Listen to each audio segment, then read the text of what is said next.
Miracle of Quran, अल्लाह की कुदरत का एक बहुत बड़ा करिश्मा आज हम लोग देखने वाले हैं इस वीडियो में। तो काफ़ी ज़्यादा एक्साइटेड हूँ मैं इस ऐसे वाक़या, ऐसे मौजिज़ात सुनने के लिए, क्योंकि मैं अक्सर ऐसे वीडियोस पर रिएक्शन दिया करती हूँ और इसे देख करके जो दिल जो है ना खुश हो जाता है और प्राउड फील करता है कि हम एक मुस्लिम हैं। लेकिन जिनके दिलों में इस्लाम को लेकर के बिल्कुल भी मोहब्बत नहीं रहती है, ज़र्रा भर भी ईमान नहीं रहता है अल्लाह पर, वो जो है ऐसे रिएक्ट करते हैं हमारे अल्लाह की कुदरत के करिश्मे को, वाक़ई मौजिज़ात को देख करके ना, वो देखकर काफ़ी ज़्यादा सुकून मिलता है। जी हाँ गाइस, वीडियो में आप लोगों ने थंबनेल में तो देख ही लिया होगा कि किम जोंग के बारे में बात कर रही हूँ, जहाँ पर उन्होंने अल्लाह की कुदरत को देख करके हैरान हो गए और होने के बाद जो है उन्होंने कहा कि कुरान ही ऐसी एक वाहिद किताब है जिसकी बातें बिल्कुल सच है। तो आखिर उन्होंने क्या ऐसा करिश्मा देख लिया है, इस वीडियो में हम लोग भी देखेंगे। तो वीडियो को आखिर तक ज़रूर देखें मेरे साथ और अपने फैमिलीज़ के साथ भी ज़रूर शेयर करें। तो स्टार्टिंग टू एंडिंग तक इस वीडियो को ज़रूर देखें। तो चलिए वीडियो को स्टार्ट करते हैं बिना टाइम वेस्ट किए। दोस्तों, आज हम बात करने वाले हैं नॉर्थ कोरिया के सुप्रीम लीडर किम जोंग के बारे में और आपको बताने वाले हैं कि हाल ही में किम जोंग ने मुसलमानों को लेकर क्या बड़ा फैसला लिया है और इस्लाम और कुरान को लेकर किम जोंग ने क्या बड़ा बयान दिया है। और साथ ही हम आपको कुरान पाक का ऐसा करिश्मा भी बताने वाले हैं जिसे सुनकर यकीनन आप भी हैरान रह जाओगे। इसलिए आज का ये वीडियो आप सभी के लिए बहुत खास है, आप इसको आखिर तक जरूर देखें।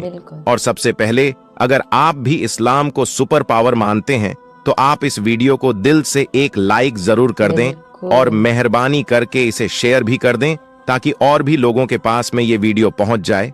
तो चलिए दोस्तों, शुरू करते हैं। दोस्तों, नॉर्थ कोरिया पूर्वी एशिया का एक देश है।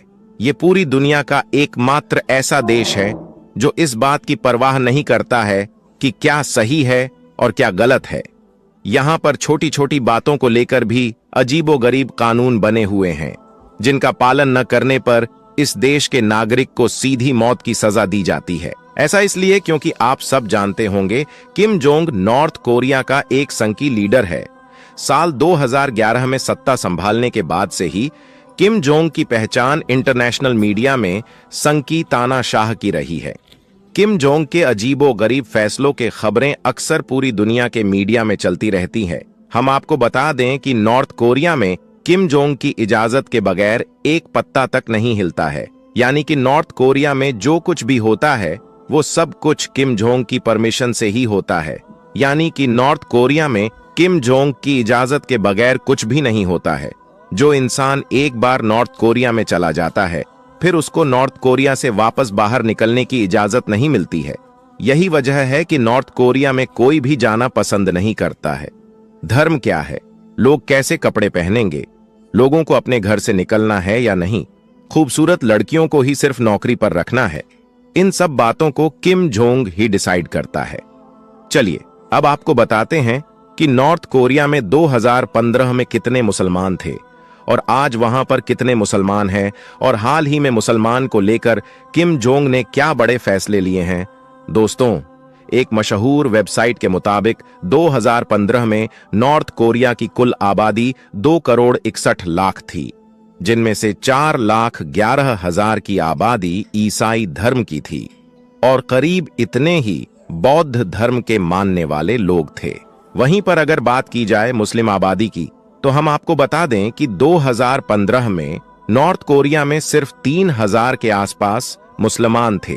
यानी कि 2015 में नॉर्थ कोरिया में सिर्फ 3,000 मुसलमान ही थे, जो कि आज बढ़कर 30,000 के करीब हो चुके हैं।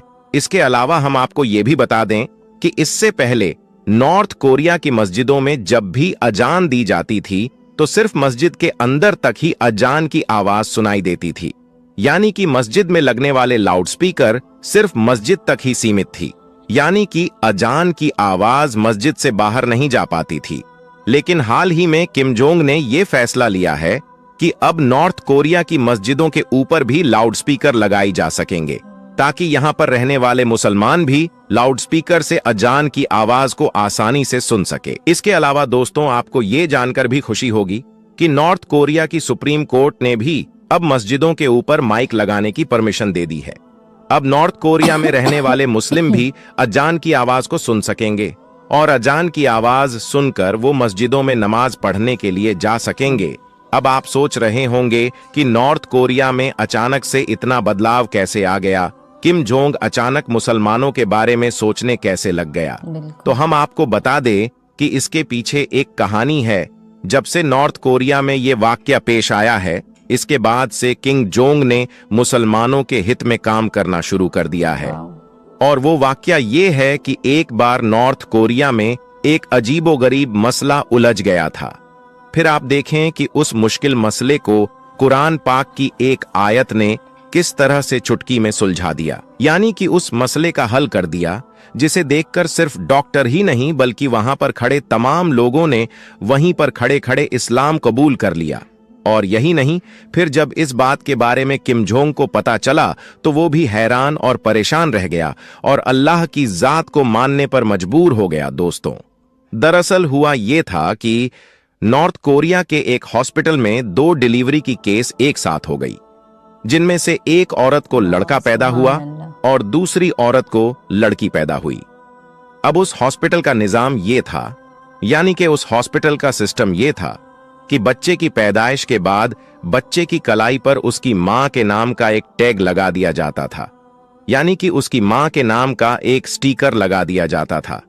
लेकिन उस रोज हुआ ये कि जो नर्स वहां पर काम कर रही थी वो जल्दबाजी में थी, इसलिए वो उन बच्चों की कलाई पर टैग लगाना भूल गई, यानी कि स्टिकर लगाना भूल गई थी।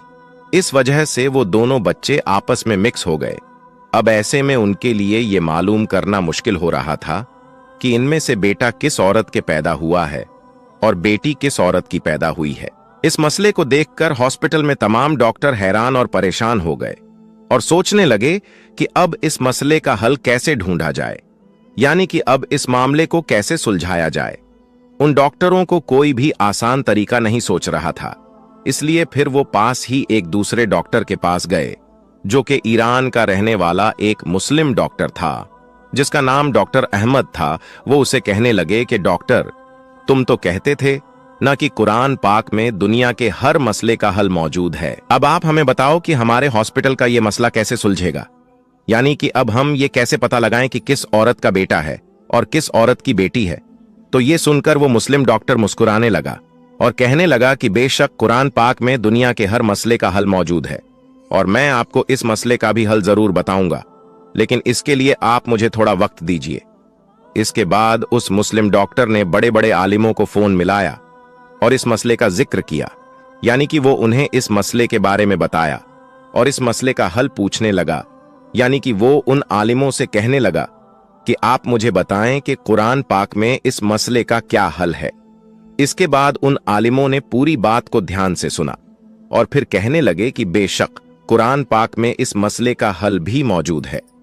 उन्होंने बताया कि कुरान पाक की सूरह यूनुस की एक आयत है जिस पर गौर करने पर इस मसले का हल मिलता है, और उस आयत का तर्जुमा यह है कि एक मर्द की हिस्सेदारी 2 औरतों के बराबर होती है, यानी कि लड़के की मां का दूध लड़की की मां के दूध से 2 गुना होता है। इसके बाद उन आलिमों ने हजरत अली रजी अल्लाह ताला अन्हु के द्वार का एक वाक्य भी बयान फरमाया, जो कि नजूतुल मजालिस जिल्द नंबर 2 और सफा नंबर 355 में मौजूद हैं। उन आलिमों ने बताया कि एक मर्तबा हजरत अली के द्वार में भी 2 औरतों ने एक साथ 2 बच्चे जने। रात काफी अंधेरी थी, उनमें से एक औरत को लड़का पैदा हुआ था तो एक औरत को लड़की पैदा हुई थी। अंधेरा होने की वजह से उनको ये मालूम नहीं चल सका कि कौन सा बच्चा किस औरत का है, यानी कि बेटा किस औरत के पैदा हुआ है और बेटी किस औरत के पैदा हुई है। इस वजह से फिर उन दोनों औरतों में झगड़ा होने लगा। वो दोनों औरतें कहने लगीं कि बेटा मेरा पैदा हुआ है। उस वजह से फिर ये मसला बहुत ज्यादा उलझ गया था। इसके बाद उन दोनों औरतों को हजरत अली रजी अल्लाह ताला अन्हु के बारगाह में पेश किया गया। हजरत अली के सामने दोनों औरतें कहने लगीं कि लड़के की मां मैं हूं। हजरत अली रजी अल्लाह ताला अन्हु ने दोनों औरतों की बातों को गौर से सुना और इसके बाद आप रजी अल्लाह ताला अन्हु ने फरमाया कि तुम दोनों थोड़ा थोड़ा दूध अपने छातियों से निकालकर मेरे पास लाओ। इसके बाद वो दोनों औरतें गईं और अपना अपना दूध निकाल कर ले आई।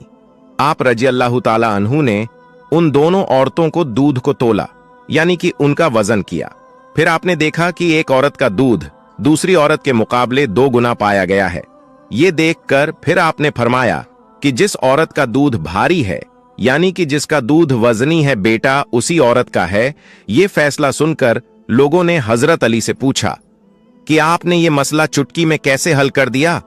तो इस पर आपने फरमाया कि कुरान पाक में इरशाद फरमाया गया है कि खुदा ने मर्द को हर चीज में फजीलत दी है, यहां तक कि गिजा में भी एक मर्द की हिस्सेदारी एक औरत के मुकाबले डबल होती है। बस इसी हकीकत के पेश नजर मैंने सोचा कि जिस औरत का दूध वजनी होगा वही औरत बेटे की मां होगी, और फिर वही फैसला मैंने सुनाया है। दोस्तों, आलिमों की इन बातों को सुनने के बाद डॉक्टर अहमद ने उन डॉक्टरों को कुरान पाक की इस आयत के बारे में बताया और इसका मतलब भी समझाया। फिर उस मुस्लिम डॉक्टर ने कहा कि कुरान पाक के हिसाब से इन दोनों औरतों के दूध का वजन किया जाए, यानी कि इनके दूध को तोला जाए। जिसका दूध वजनी होगा बेटा उसी औरत का होगा। लिहाजा फिर उन दोनों औरतों के दूध को तोला गया तो देखा गया कि पहली औरत के मुकाबले दूसरी औरत के दूध का वजन 2 गुना है। उसमें विटामिन और ग्लूकोज की मात्रा भी पहली औरत के मुकाबले 2 गुना पाई गई है।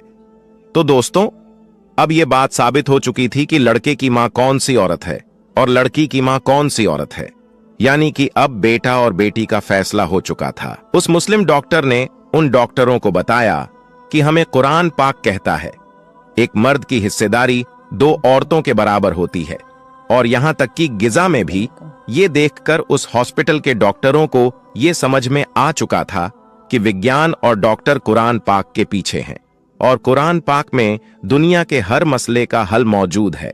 अब वो डॉक्टर इस्लाम में दाखिल होने को उतावले हो रहे थे, मगर अभी भी उनके मन में कुछ चल रहा था, जिसके लिए वो बच्चे और उसके बाप का डीएनए टेस्ट करना चाहते थे।